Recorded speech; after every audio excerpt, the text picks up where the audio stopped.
Since Repair Clinic encourages you to perform this repair safely, a warning icon will appear when you should use caution.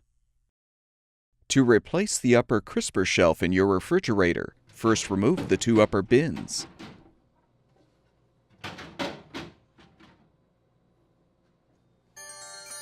Detach the shelf support, then slide out the shelf assembly, being careful not to damage the glass. Prepare the new crisper shelf for installation by transferring the glass from the old shelving to the new one.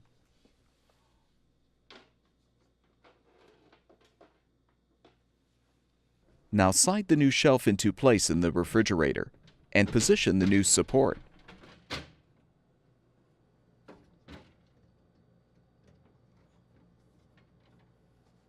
Replace the bins.